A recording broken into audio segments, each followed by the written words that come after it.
En novembre dernier, j'ai commencé à suivre une autrice. Pas pour lire son livre, mais pour assister à sa naissance. Pas la sienne, hein, évidemment. Celle du roman. Et aujourd'hui, je vais vous partager cette histoire, c'est celle de May Lepage. Un manuscrit, une autrice qui publie son tout premier livre, une vie à côté qui n'a rien de littéraire puisqu'elle est policière, des doutes, des allers-retours, des attentes, des silences, et puis un jour, un objet concret qui arrive en librairie. Parce que s'il y a bien quelque chose que j'ai découvert ces derniers mois, c'est qu'il se passe énormément de choses entre l'idée qu'on se fait d'un livre et le moment où il finit sur les étagères en librairie. Quand j'écris, moi j'écris pas juste 1 heure ou 2, j'écris 12 heures d'affilée. Elle a tout ce qu'il faut pour qu'on en fasse un succès à l'international. Pire chose qui pourrait m'arriver, c'est voir un collègue qui est en train de le lire quand je suis au travail. Et à un moment, on s'est dit, on arrête tout, on met tout à la poubelle. C'est aussi grâce au travail de l'éditeur que le livre est ce qu'il est aujourd'hui. Quand j'ai commencé à écrire ce livre, en fait, j'imagine absolument pas ça.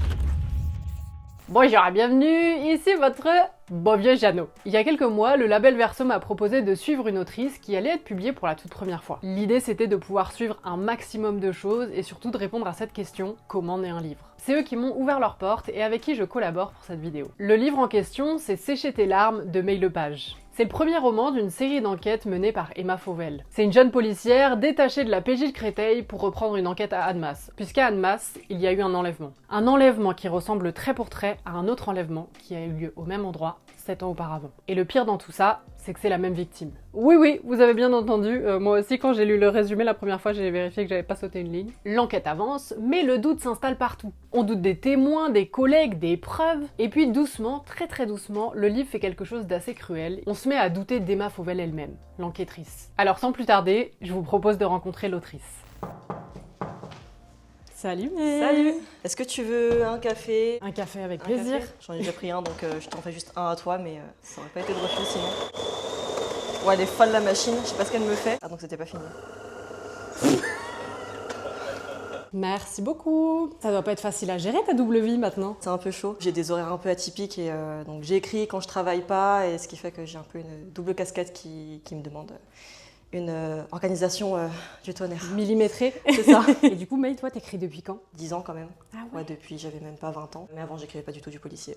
J'écrivais plus du thriller fantastique, donc c'est un petit peu quand même du roman noir si on veut, mais pas du policier. Ok. Et du policier, parce que j'imagine c'est un peu en rapport avec ton travail, ça t'inspire ce que tu fais sur le terrain? Ouais, mais quand j'ai commencé, j'étais pas encore policière. Donc c'était Ok. une énorme galère d'écrire un polar sans être policière, parce que niveau procédure, franchement, c'est super chaud. La fiction a ses limites quand même, mais Ouais, c'est vrai qu'au plus possible, j'ai essayé de respecter la procédure pénale et puis tout ce qui est monde policier. Et là, on est chez toi, je crois que tu as un petit cocon où tu écris. Est-ce que tu Oui, peux me montrer alors ça? un cocon. On m'a dit que ça ressemblait à un bureau de psy, donc je sais pas si on peut dire que c'est un cocon, mais alors voilà mon bureau. Voilà ton cocon. Est-ce que tu C'est t'allonges ça. parfois sur ce canapé pour te confier à toi-même? J'irai peut-être le faire de temps en temps, ouais. Non. Ça, c'est vraiment le truc où je m'interdis d'y aller, parce qu'après, c'est bon, je sombre, je me force C'est à l'heure de rester la là. sieste après. Ouais, c'est ça, complètement. Est-ce que tu peux me raconter comment ça s'est passé entre le moment où tu as envoyé le manuscrit et le moment où tu as eu une réponse de la part de l'éditeur? Le manuscrit, je crois que je l'ai envoyé, ça devait être fin novembre 2024. Très peu de temps après, j'ai eu une première prise de contact par l'éditeur. Donc, c'était pas encore le fameux oui qu'on attend. Mais il m'a appelé en disant qu'il était intéressé, etc. Et puis il m'a demandé un petit peu mon parcours en tant que policière. Et puis est-ce que j'avais une vision pour la suite, peut-être une suite du coup de ce premier tome. Donc on a discuté, mais pour l'instant c'était juste peut-être en voie de se faire, mais c'était pas du tout acté. Derrière ça, il s'est passé, je pense, encore 3 mois où j'ai attendu qu'il me recontacte. Et donc cette fameuse prise de recontact, elle a été pas du tout comme je l'avais imaginé. En fait, il m'a envoyé un texto pour me dire que c'était bon, qu'il voulait me publier. Mais moi, j'ai pas vu ce texto au moment où il me l'a envoyé. Sauf qu'il m'a appelé directement derrière. Il était sur son scooter, donc le son était catastrophique. J'étais pas sûre de comprendre ce qu'il me disait et de quoi il en retournait. Et en fait, il pensait que j'avais lu le texto. Donc il parlait de la suite de la publication, mais moi, j'avais pas encore compris que c'était bon en fait. Et donc après, il y a eu une espèce de couac au téléphone qui, bon, il a répété ce qu'il avait dit par texto, donc il m'a dit ça, voilà, de façon un peu inattendue pour moi. Et donc, trop contente quoi. Vraiment trop contente, mais moi je suis pas très expressive, donc c'est vraiment, je suis restée très stoïque, très professionnelle, mais en fait en soi, ouais, je réalisais pas trop ce qui se passait, quoi. Ça t'a paru assez irréel comme coup de fil? Ah, complètement. Surtout que la circonstance dans laquelle ça s'est fait, il rentrait dans son garage, il y avait des trucs qui tombaient, enfin, voilà, je m'attendais pas du tout à un appel comme ça. Et comment tu travailles? Je vois, t'as un petit carnet? Oui, quand j'écris vraiment le bouquin, etc., j'écris tout sur ordinateur, je me sers pas du tout de carnet ou de stylo. Ouais. Par contre, pour tout ce qui est faire la trame et faire le scénario, là ouais, je me sers d'un carnet. C'est là que c'est peut-être un peu psy, je me pose des questions à moi toute seule parce qu'il y a des questionnements, par exemple, auxquels j'ai pas réussi à répondre dans mon intrigue, donc je me dis comment régler telle chose, et en fait, dessous, je me réponds toute seule, en fait, et ça fait des embranchements, et à partir de ça, au bout de 3-4 pages de carnet, je trouve peut-être parfois la réponse. Donc voilà comment je travaille. Quand tu as écrit ton livre, est-ce qu'il y a des moments où tu t'es dit je vais pas y arriver, je vais l'abandonner, je vais le laisser sur le bord de la route, ce bébé, c'est pas possible. Ouais. Non, parce que je me suis toujours dit que j'allais persévérer et qu'au bout du compte, j'allais y arriver. Mais il y a eu quand même des gros moments de remise en question de l'intrigue complète où je me suis dit là, il y a un problème, je peux pas l'ignorer. Et puis c'est là qu'en fait je recommençais. J'ai recommencé peut-être 6, 7, 8 fois. Et comment tu t'organises du coup avec 2 métiers à la fois? C'est compliqué à côté pour dégager du temps pour soi parce que les jours de repos que j'ai, en général, j'écris quand même. Et quand j'écris, moi j'écris pas juste 1 heure ou 2. J'écris 12 heures d'affilée, donc ça m'arrive de faire des journées entières du matin au soir où juste je mange quoi. Et voilà en fait parce que j'ai des grosses journées de travail, donc je peux pas me permettre d'écrire un tout petit peu sur les jours de repos, c'est forcément que je vais écrire beaucoup d'un coup. Et est-ce qu'on peut dire de manière très cliché que c'est un rêve qui se réalise pour toi? Complètement, c'est un rêve, depuis gamine je vais faire ça, hein. Enfin, je me suis toujours dit que j'allais écrire un livre, arriver jusqu'au bout et puis pourquoi pas le publier, enfin, c'est vraiment, si c'est un rêve. Donc là tu découvres les corrections de Glenn? Oui, là je découvre les corrections de Glenn après ma propre relecture qui a été faite sur les épreuves papier. Donc en fait, dedans, il y a mes corrections qu'on a déjà fait au téléphone, les corrections de Camille qui est une éditrice extérieure, et celle de Glenn qui vient de faire là.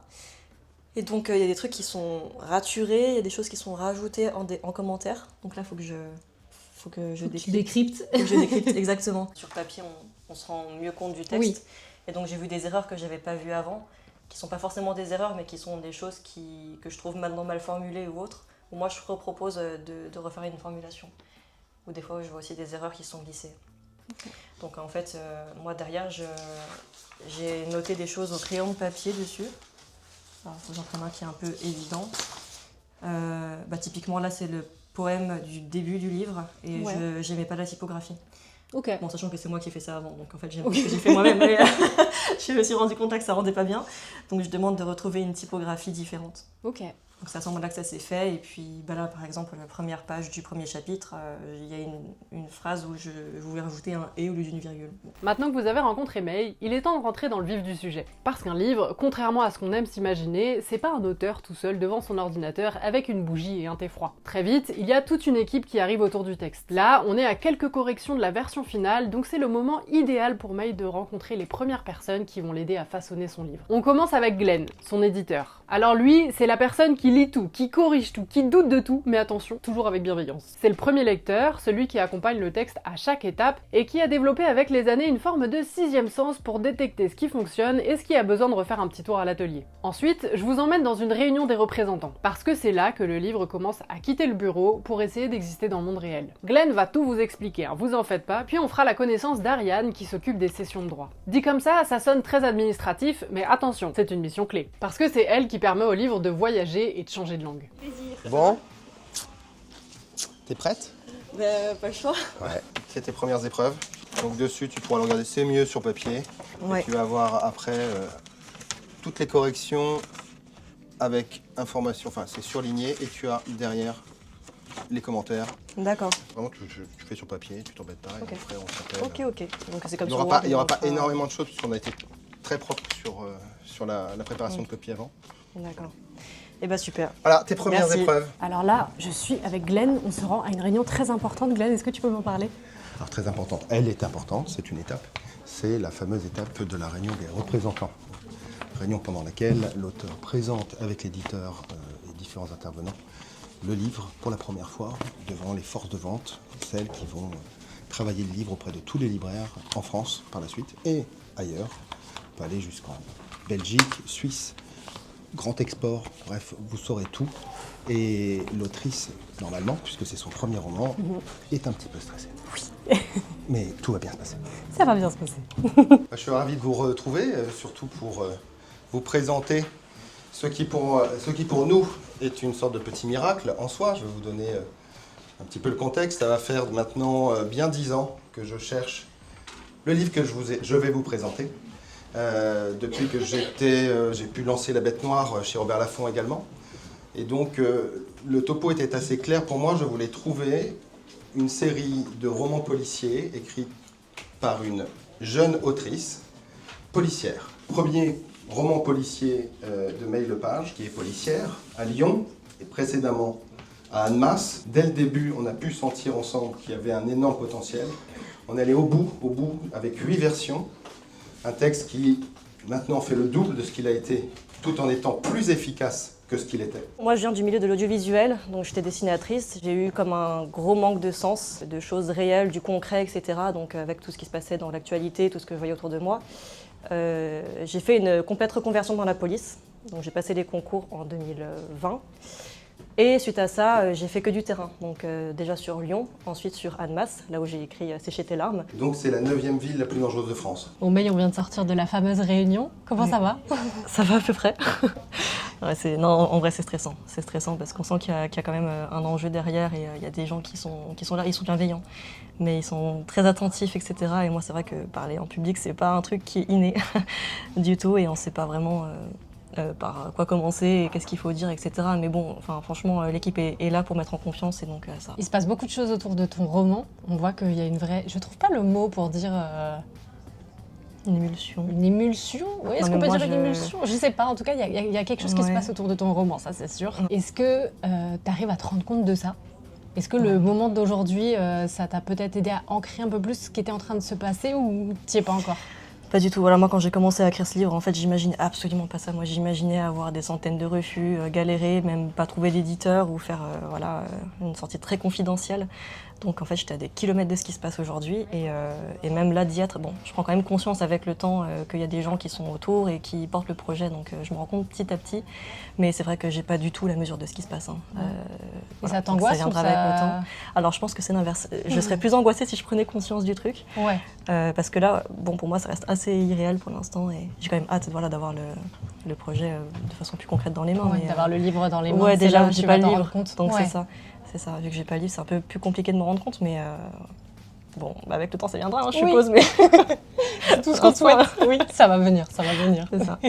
Avec May, il s'est passé quelque chose de rare, on va le dire, et qui fait tout le sel de notre métier de sessionnaire de droit. Tout a commencé donc au moment de la remise du manuscrit de May à Glenn et Benoît, ses éditeurs.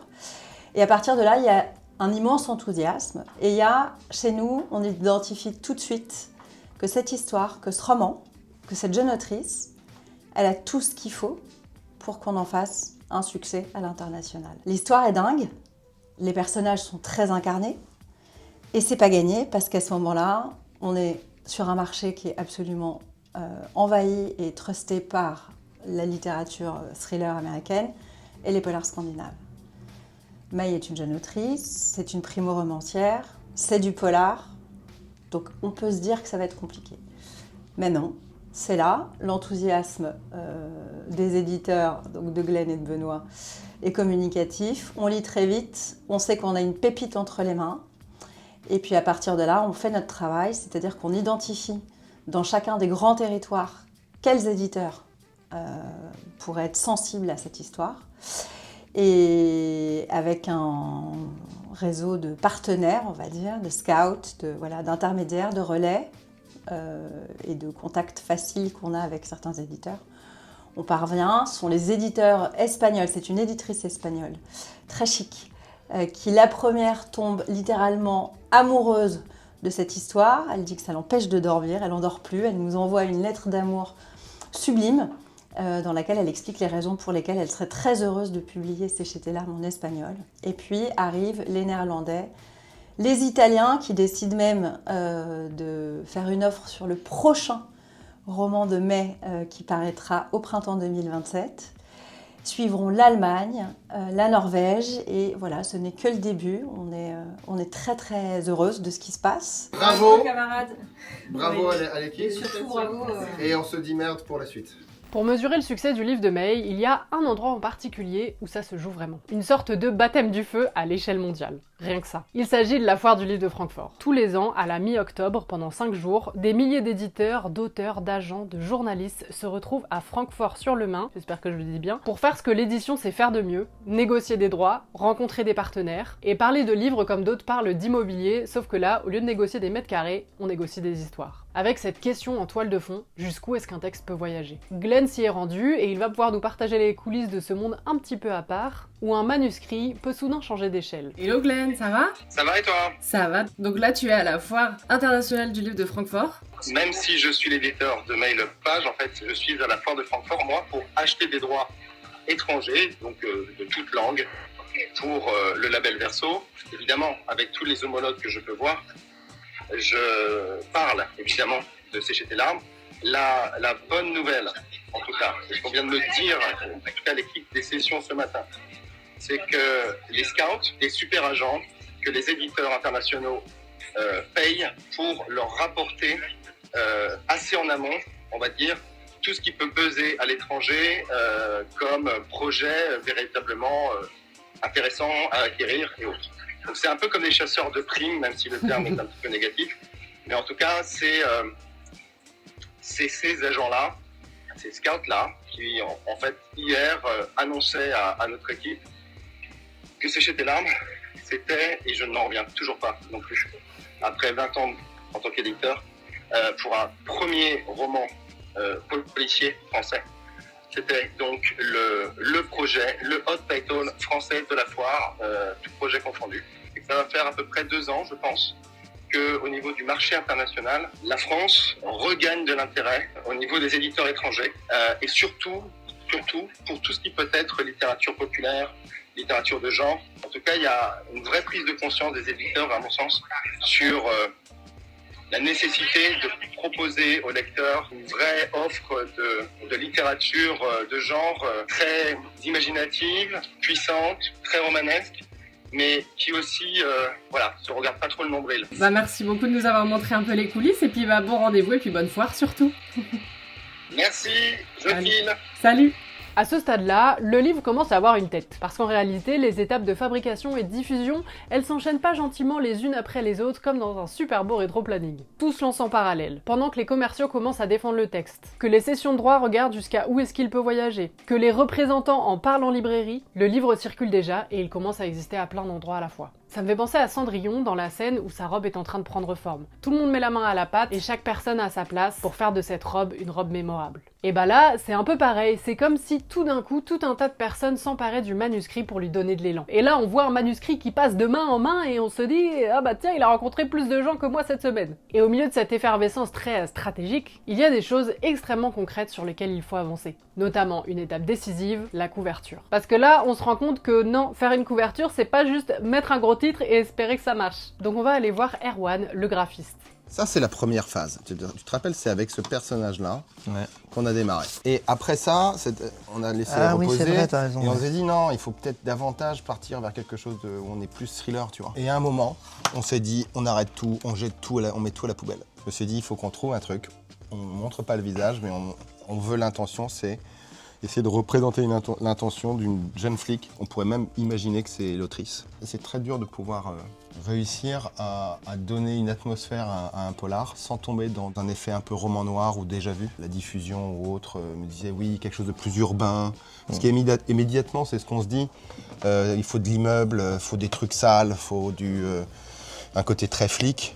Je me dis, en fait, c'est pas ça qui compte. Moi, ce qui compte, c'est pas tant l'histoire que ce putain de personnage féminin de flic qui n'est pas ce qu'on attend d'une flic. Puisque l'histoire, on va la découvrir, c'est pas du tout ce qu'on attend. On ajoute les montagnes, on rajoute le personnage avec les effets, la couleur, la matière. Et donc après, ici, on est quatrième et troisième de couve. Là, c'est pareil. En fait, je pars de ça, qui est en fait à partir d'une image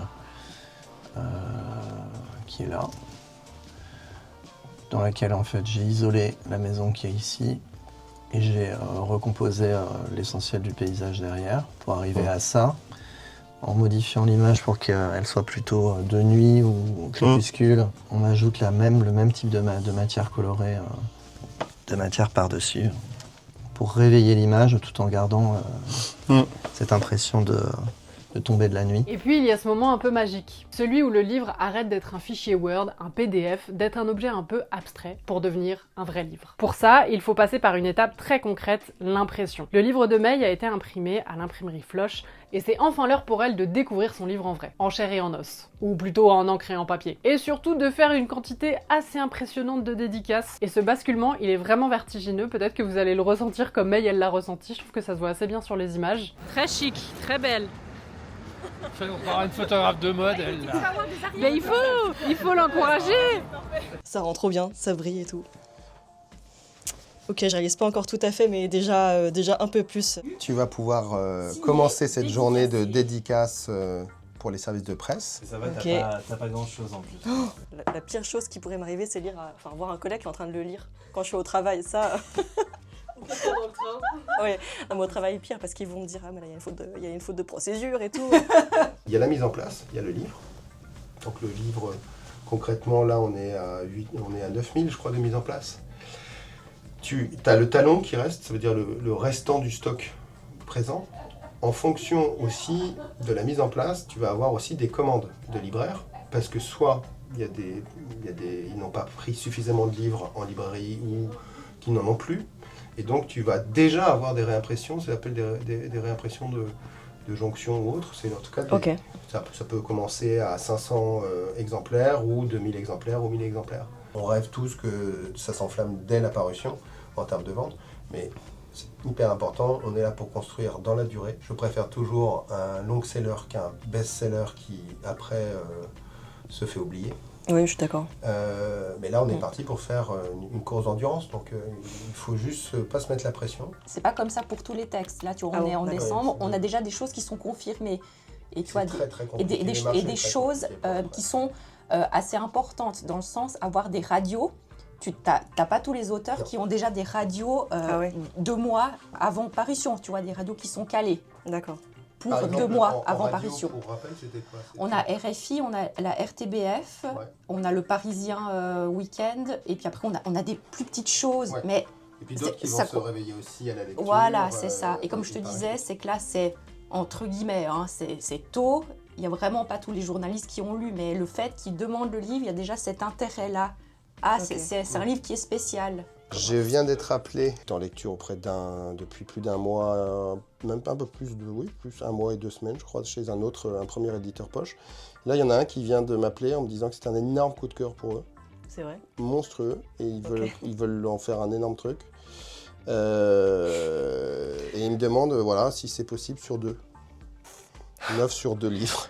Après ça, il y a le moment où le livre sort de la sphère intime pour rencontrer le monde réel. Alors pour ça, rien de mieux qu'une soirée de lancement, elle a eu lieu à la librairie indépendante Trait d'Union à Lyon, puisque rien ne rend un livre plus réel que de le voir posé sur une table, entouré de gens, et qui hoche la tête en disant « Ah ouais, ça fait vachement envie !» Je vous le dis, hein, d'ailleurs, comme ça vous êtes au courant, elle sera au Quai du Polar et au Festival du Livre de Paris. Ce qui veut dire des trains, des tables rondes, des piles de livres à signer. Et pour May, cette expérience très particulière de voir des gens faire la queue pour parler d'un livre qu'elle a écrit chez elle, toute seule.